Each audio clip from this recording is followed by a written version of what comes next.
All right, so what we're gonna do now is go. You see my mentality on the Elvis thing.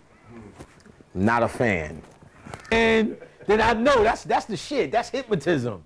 That's the shit when you anticipate some shit's about to go down. You fucking stupid asses. You're in the top 11. You stink, niggas. Shiny ass, vibrant thing. All right. A vibrant thing. For votes, and he pulling his tits out. He's showing us his nipples. He's showing us his nipple. All right, I got it. All right, good enough. You see, there's probably more in here. I seen a Fat Farm vote ad. Of course, Puffy with the voter die. I seen a Fat Farm vote. Hip hop community can change the world, and all of that bullshit. But let's keep going. Once again, I want to shout out brother Shabazz. Elvis was beautiful. Charles Barkley saying this. Eminem was beautiful. Elvis is not. Elvis is dead and Eminem is alive. Most of all, Eminem has the example, the disaster of Elvis behind him, and Elvis didn't. This is Charles Barkley. He said Elvis is beautiful. Presley never sang about his own status as a white person performing black music, but Eminem tackles the question from the start on his new disc, the song so-called White America. On it, Eminem attributes his success to the color of skin. This is not entirely fair to himself, since by any measure, he is one of the best rappers at any race that ever grabbed the microphone. Oh, shit. But he's got a point. They speak with the authority of identity because Eminem is white, but they speak at the same time with the authority of distance because they see and express white culture in the same part of from a black point of view. That's a unique advantage, and Eminem's artistry is that to express with the incomparable clarity and intensity. That's why, like it or not, he is our Elvis.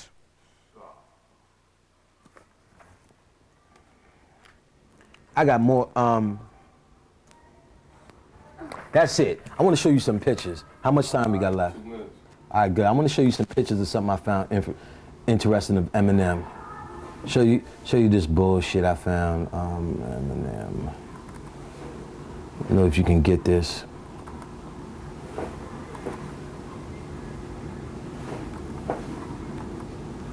Got it? 1 second. I want to pull it up because I want to show you this shit in a slideshow.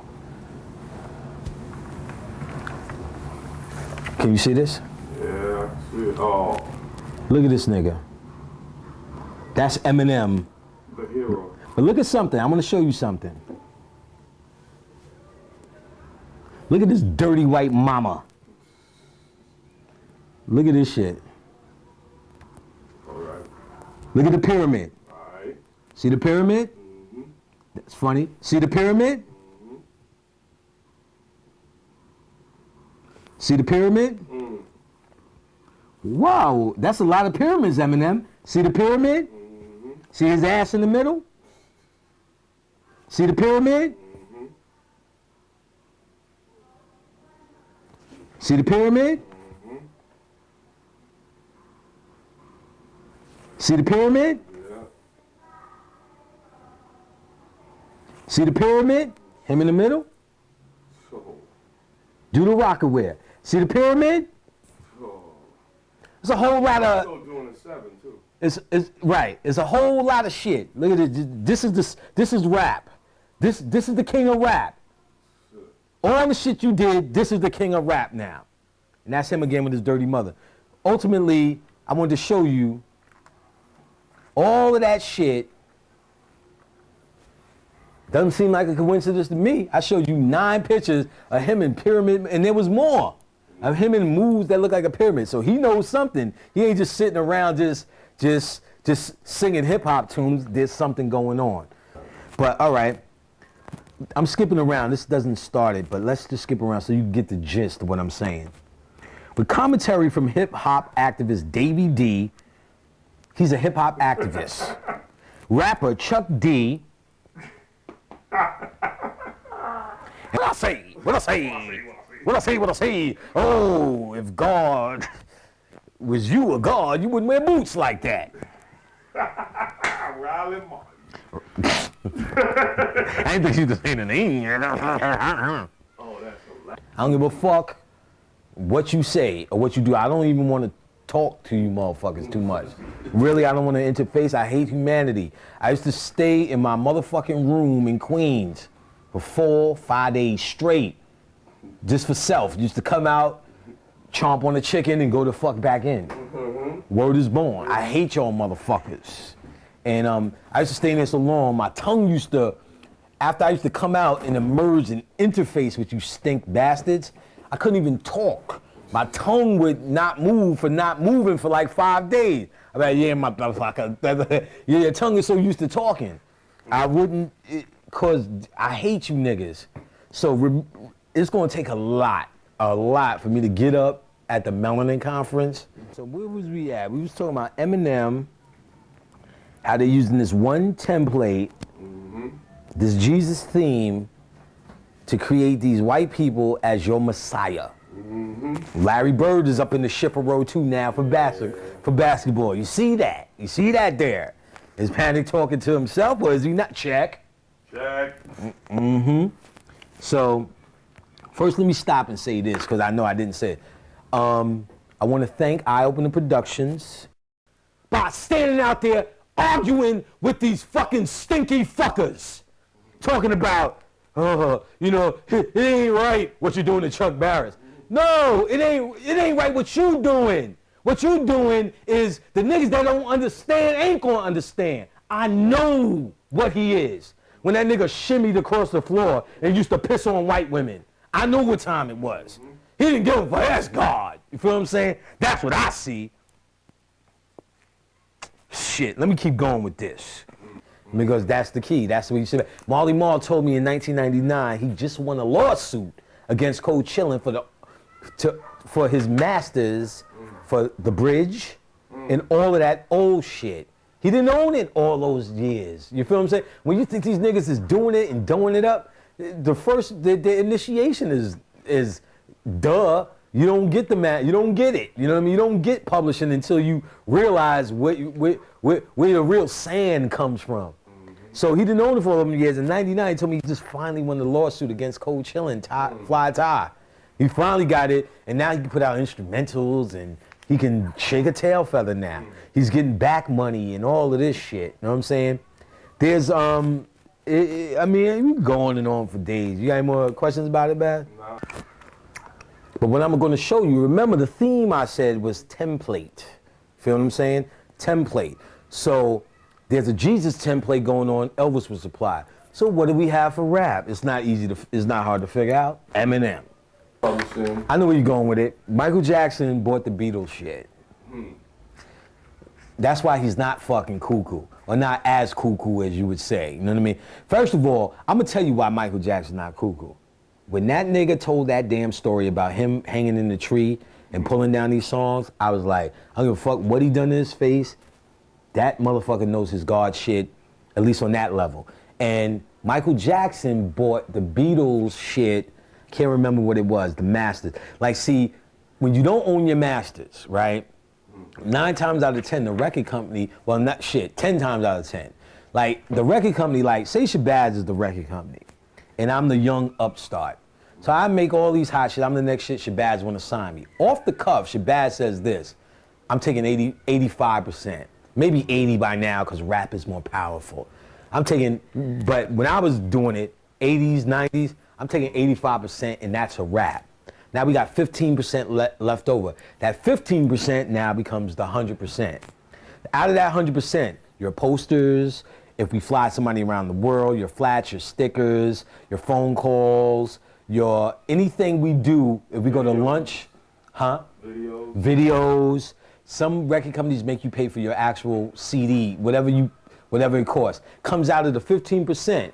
And that's called recoupment. Until you pay for all the shit till you pay for everything that went out the door in your name, out of that 15%, you don't make a dime from the record company till you recoup.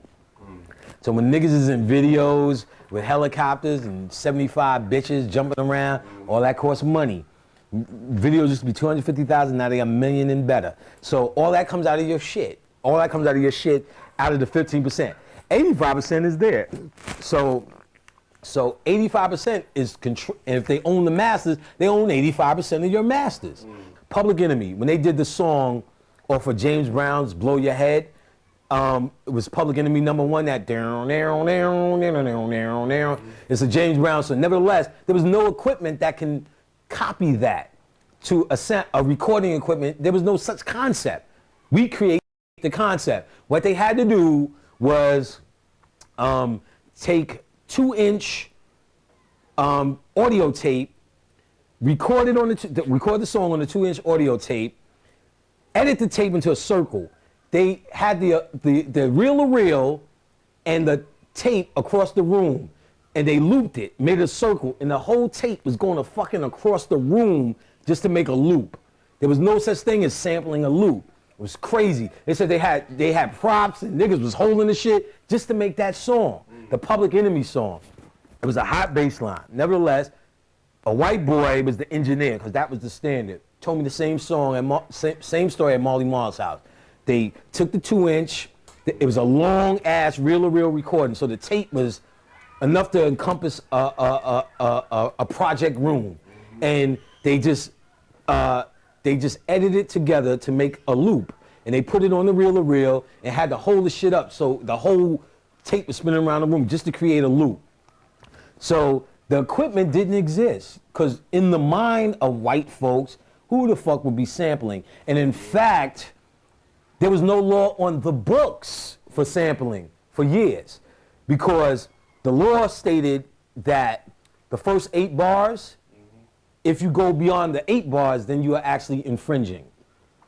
So with a loop, you're using 4 bars. Boom, kit, doom, tit, boom, kit. So you're cutting it and sampling it and looping it over. So it's really technically under the 8. The first time that got thrown out, the first rap group to be sued was De La Soul for on 3 Feet High and Rising, when they did the George Clinton song.